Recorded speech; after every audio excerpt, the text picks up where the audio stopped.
মরিচের সাথে ঝিঙ্গার চাষ এটা কিন্তু অত্যন্ত গুড একটা আইডিয়া এবং চমৎকার একটা আইডিয়া। তো আপনি ঝিঙ্গার সাথে মরিচের চাষ কখন করবেন, অথবা মরিচের সাথে ঝিঙ্গার চাষ কখন করবেন? যখন দেখবেন যে আপনি আগামভাবে মরিচ চাষাবাদ করেছেন, আপনার মরিচের গাছগুলো শেষ পর্যায়ে চলে গেছে, তখন আমরা কি করব? জমির সর্বোত্তম ব্যবহার করব। তো জমির সর্বোত্তম ব্যবহার করতে কিন্তু মরিচের সাথে ঝিঙ্গার চাষাবাদের কোনো বিকল্প নাই। তো দেখতে পাচ্ছেন যে এখানে সবচেয়ে আলোচিত বিষয় হচ্ছে মরিচের মাকড়। তো মরিচের মাকড় কিন্তু কোনোভাবেই দূর হচ্ছে না, মরিচের মাকড় কিন্তু কোনোভাবেই রোধ হচ্ছে না। তো আমাদের এর পিছনে কিন্তু ব্যাপক কারণ আছে, অনেক কারণ আছে। বীজবাহিত সমস্যার কারণে কিন্তু মরিচের মাকড় দূর হচ্ছে না, আবহাওয়াগত সমস্যার কারণে কিন্তু মরিচের মাকড় দূর হচ্ছে না, এবং মানসম্মত মাকড়নাশক ব্যবহার না করার ফলে কিন্তু মাকড় দমন হচ্ছে না। তো মাকড় আক্রমণের ফলে কিন্তু মরিচ গাছ নষ্ট হয়ে গেছে। এমতো অবস্থায় আমরা কি করব? মরিচ চাষে মাকড় আক্রমণ করার ফলে মরিচ গাছ কি আপনার শেষ হয়ে গেছে? তো না, আমি বলবো এখনো কিছু শেষ হয়নি। যেখান থেকে শেষ সেখান থেকে আবার শুরু করতে হবে। তো যেখান থেকে শেষ সেখান থেকে শুরু করার নামেই কিন্তু বাংলার কৃষি। তো কৃষিকে আরো আধুনিক করতে হবে, কৃষিকে আরো এগিয়ে নিয়ে যেতে হবে। তো এই কৃষিকে যদি আমরা এগিয়ে নিয়ে যেতে চাই, তাহলে কিন্তু যেখান থেকে শেষ সেখান থেকে শুরু না করার কোনো বিকল্প নাই। মরিচের সাথে ঝিঙ্গার চাষ, আপনি কি ভাবছেন যে এই মরিচের সাথে ঝিঙ্গার চাষাবাদ আমরা কেন করা হয়েছে, কি কারণে করা হয়েছে? তো দেখতে পাচ্ছেন এই যে ঝিঙ্গার চাষাবাদ করা হয়েছে, এই যে ঝিঙ্গার মাচা ব্যবহার করা হয়েছে, এই ঝিঙ্গার মাচার নিচে কিন্তু মরিচের গাছ। তো এটা কেন করা হয়েছে?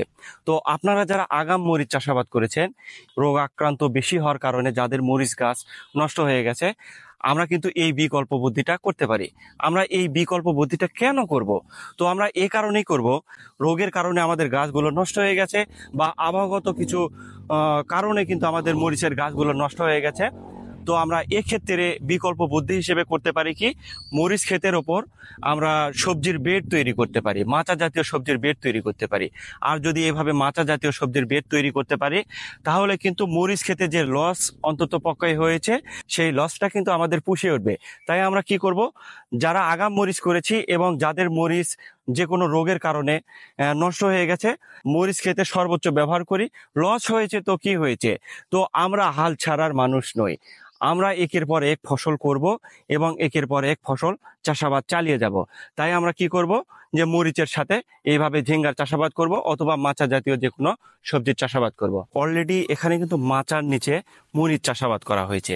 তো এখান থেকে কিন্তু আর ফল হারভেস্ট করা যাচ্ছে না, সর্বোচ্চ হলে আর একবার হারভেস্ট করা যাবে।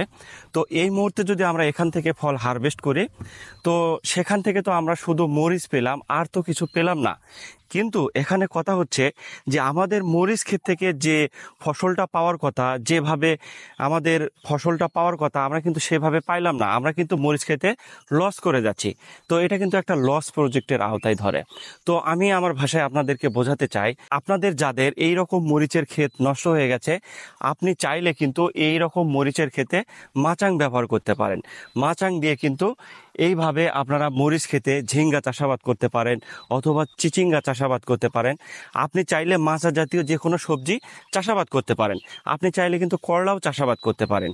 তো এখানে যেভাবে ঝিঙ্গা চাষাবাদ করা হয়েছে, তো আমি দেখতে পাচ্ছি এখানে 1 2 3 4 5, তো 5টা মরিচের বেড নিয়ে একটা ঝিঙ্গার মাচা তৈরি করা হয়েছে। তো 5টা মরিচের বেড সহ কিন্তু একটা ঝিঙ্গার মাচা তৈরি করা হয়েছে। তো আপনারা চাইলে কিন্তু আপনার জমিতে এরকম 5টা মরিচের বেডের সমন্বয়ে একটা হাইব্রিড ঝিঙ্গার মাচা তৈরি করতে পারেন। যদি মাচা তৈরি করেন, অন্তত পক্ষে মরিচ খেতে আপনার যে লসটা হয়েছে, সেই লস থেকে কিন্তু আপনি ফিরিয়ে আসবেন। ফিরিয়ে এসে কিন্তু আপনি এই রকম হাইব্রিড ঝিঙ্গা বলেন বা যে কোনো চিচিঙ্গা বলেন, যদি চাষাবাদ করেন, চাষাবাদ করলে কিন্তু সেদিক থেকে আপনার লস প্রজেক্ট আর থাকতেছে না। সেখান থেকে কিন্তু আপনি অন্তত পক্ষে একটু হলেও লাভবান হচ্ছেন। সুপ্রিয় দর্শকবৃন্দ, আজ এ পর্যন্তই। দেখা হবে ও কথা হবে আবারও নতুন একটি ভিডিওতে। এতক্ষণে নিজের খেয়াল রাখবেন ও সুস্থ থাকবেন। আল্লাহ হাফেজ।